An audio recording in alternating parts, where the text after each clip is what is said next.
हर खबर पर होगी आपकी पकड़। डाउनलोड कीजिए एबीपी लाइव ऐप।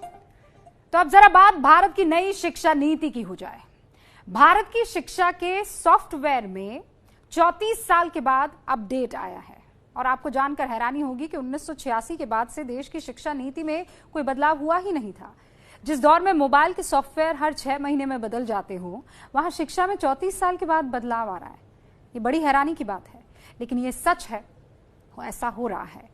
आपने इस एजुकेशन पॉलिसी के बारे में कल से खूब सुना होगा, अखबारों में आज पढ़ भी लिया होगा, लेकिन क्या आपको समझ में आया? सच्ची बात बताइए।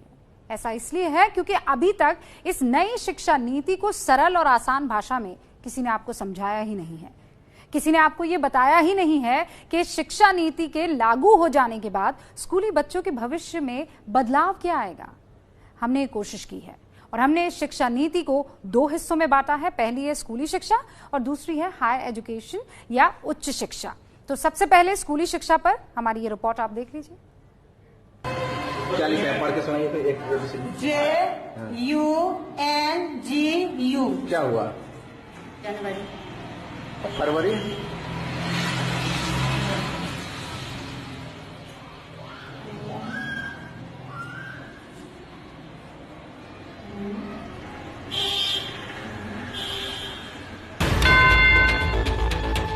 हमारे देश के स्कूलों से जब भी ऐसे वीडियो आए, हमारी शिक्षा नीति पर बड़ा सवाल खड़ा हुआ। शिक्षा के इसी स्तर की वजह से हमेशा हमारी एजुकेशन पॉलिसी की आलोचना होती रही है। 34 साल तक जो नीति अपडेट नहीं होगी, उसमें जंग तो लगेगा। इसीलिए अब सरकार ने शिक्षा के स्तर को सुधारने के लिए नई एजुकेशन पॉलिसी का ऐलान किया है। शिक्षा नीति में बहुत से ऐलान हुए हैं और बहुत से कंफ्यूजन भी है। हम आपके सारे सवालों के जवाब देने की कोशिश करेंगे। तो सबसे पहले बात स्कूली शिक्षा की। अभी पूरे देश में स्कूली पढ़ाई 10+2 के ढांचे में चलती थी। अब स्कूली पढ़ाई 5+3+3+4 होगी, यानी आपके बच्चे की स्कूली शिक्षा के 15 वर्षों को 4 अलग अलग हिस्सों में बांटा गया है। कैसे, ये समझ लीजिए। पहले 5 साल में प्री स्कूलिंग या आंगनबाड़ी के 3 साल और कक्षा 2 तक की पढ़ाई होगी। दूसरा है अगले 3 साल कक्षा 3 से 5वीं तक की पढ़ाई, अगले 3 साल 6ठी से 8वीं तक की पढ़ाई और फिर 4 साल कक्षा 9वीं से 12वीं तक की पढ़ाई। अब ये समझिए कि इन सब में बदलाव क्या हुआ है। सरकार 3 से 6 साल की उम्र के बच्चे के लिए एक अलग पाठ्यक्रम बनाएगी, जिसमें खेलकूद और एक्टिविटी ज्यादा शामिल होंगी। इसके बाद पहली से तीसरी कक्षा तक के बच्चों की बुनियादी शिक्षा पर जोर दिया जाएगा। 9 साल तक के बच्चे की बेसिक साक्षरता और बेसिक संख्या ज्ञान पर फोकस किया जाएगा। कक्षा 6 से बच्चे का विषयों से परिचय करवाया जाएगा।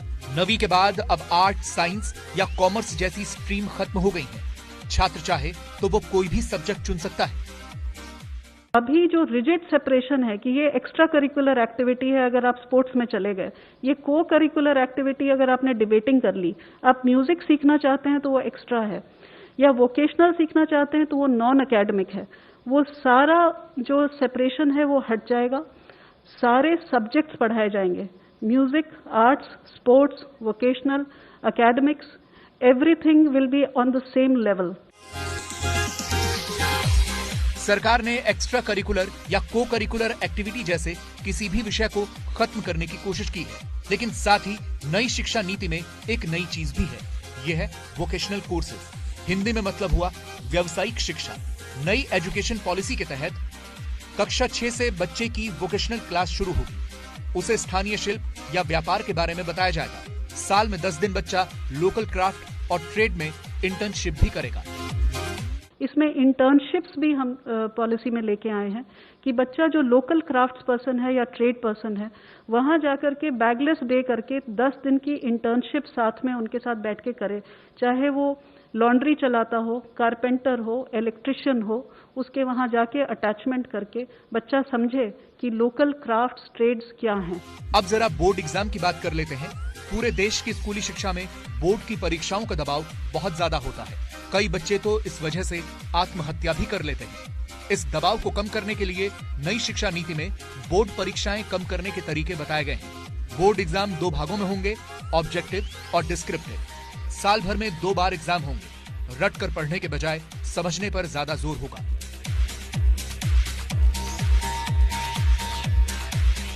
नई शिक्षा नीति में क्षेत्रीय या मातृभाषा पर ज्यादा जोर दिया गया है। ऐसा इसलिए किया गया है ताकि हिंदुस्तानी छात्रों के ऊपर से अंग्रेजी का हव्वा कुछ कम हो। नई शिक्षा नीति में कहा गया है कि जहां तक संभव हो 5वीं तक मातृभाषा या क्षेत्रीय भाषा में पढ़ाया जाए। हो सके तो 8वीं तक भी ऐसे ही क्षेत्रीय या मातृभाषा में पढ़ाई हो। लेकिन इसका मतलब ये नहीं कि अंग्रेजी स्कूलों में अब हिंदी में पढ़ाई होने लगेगी। ये भाषाएं तब जिंदी रहेंगी जब क्षेत्रीय वहां का व्यक्ति उनको बोलेगा, पढ़ेगा, लिखेगा, तो ही तो जिंदी रहेंगी। इसलिए इस नई शिक्षा नीति में जो पहली 5वीं तक की जो शिक्षा है वो अपनी मातृभाषा में, वो अपने क्षेत्र की भाषा में होगी, और यही मांग भी रही है हमेशा सबकी। सरकार ने इसमें साफ साफ कहा है कि जहां तक संभव हो वहां ऐसा किया जा सकता है। नई शिक्षा नीति से सरकार की कोशिश बुनियादी शिक्षा में बदलाव लाने की है, लेकिन उस पर सवाल भी उठ रहे हैं। दिल्ली सरकार ने इसे प्राइवेट स्कूलों को बढ़ावा देने वाला बताया है। ये पॉलिसी सरकारी स्कूलों को इम्प्रूव करने की अपनी जिम्मेदारी से भाग रही है। ये पॉलिसी इस पे कोई बात नहीं करती कि सरकारी स्कूल सिस्टम को देश में सुधारा जाएगा और इतना अच्छा किया जाएगा कि लोग प्राइवेट स्कूल पे डिपेंड ना करें, बल्कि इसके उलट ये पॉलिसी प्राइवेट स्कूल एजुकेशन को बढ़ावा दे रही है।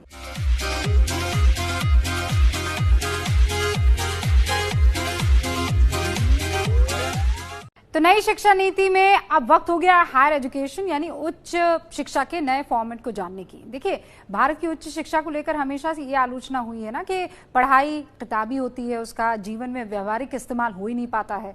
नई शिक्षा नीति में इसके व्यवहारिक पक्ष पर फोकस होगा।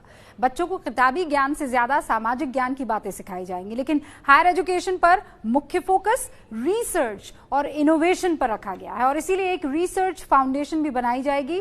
दावा तो यह है कि इस एजुकेशन पॉलिसी के बाद भारत की शिक्षा विश्व स्तर की हो जाएगी।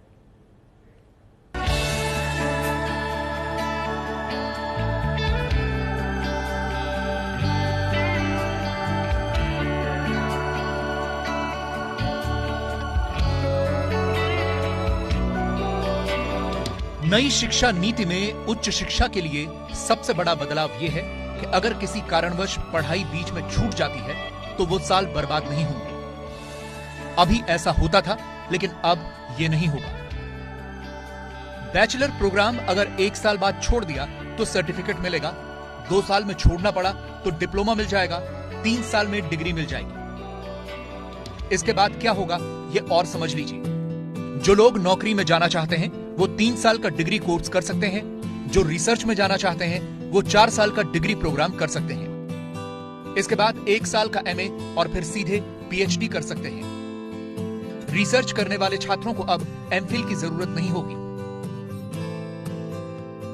डिग्री प्रोग्राम के लिए अब छात्र कोई भी सब्जेक्ट मेजर या माइनर के तौर पर चुन सकते हैं। आसान भाषा में उच्च शिक्षा के सचिव अमित खरे समझा रहे हैं। आज की जो व्यवस्था है कि फिजिक्स ऑनर्स के साथ केमिस्ट्री, मैथमेटिक्स या जूलॉजी, बॉटनी लिया जा सकता है, उसके साथ फैशन डिजाइनिंग नहीं ली जा सकती थी। मल्टीपल डिसिप्लिनरी एजुकेशन की जो हम लोग बात कर रहे हैं उसमें मेजर और माइनर की व्यवस्था होगी कि जो अलग अलग विषयों में रुचि रखते हैं, बहुत से फिजिसिस्ट होते हैं जो कि म्यूजिक में रुचि रखते हैं, लेकिन उसके लिए फॉर्मल उनको कोई व्यवस्था नहीं रहती है। नई व्यवस्था में मेजर और माइनर्स के माध्यम से ये व्यवस्था रहेगी। नई शिक्षा नीति में और भी व्यवस्थाएं की गई हैं, जैसे तकनीकी संस्थानों में भी आर्ट्स और ह्यूमैनिटीज के विषय पढ़ाए जाएंगे। कॉलेज में एडमिशन के लिए एक कॉमन एंट्रेंस एग्जाम होगा। स्टूडेंट्स अब क्षेत्रीय भाषाओं में भी ऑनलाइन कोर्स कर पाएंगे। देश में एक नेशनल रिसर्च फाउंडेशन यानी एनआरएफ का गठन होगा।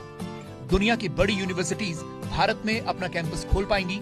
जीडीपी का 6% शिक्षा के क्षेत्र में खर्च करने का लक्ष्य है। विश्वविद्यालयों को ग्रेड के आधार पर स्वायत्तता दी जाएगी। सारे विश्वविद्यालयों के लिए एक जैसे नियम कायदे होंगे। उच्च शिक्षा के लिए अब एक ही रेगुलेटर यानी नियामक रहेगा। 4 में से 1 छात्र केवल कॉलेज की पढ़ाई कर सकता है। अब 50% छात्र उस उम्र के कॉलेज में जाए, यह हम देखेंगे। इसका मतलब दुगुना अवसर मिलेगा और दुगुना उसका ग्रामीण क्षेत्रों में कॉलेज का प्रशिक्षण ज्यादा बढ़ेगा।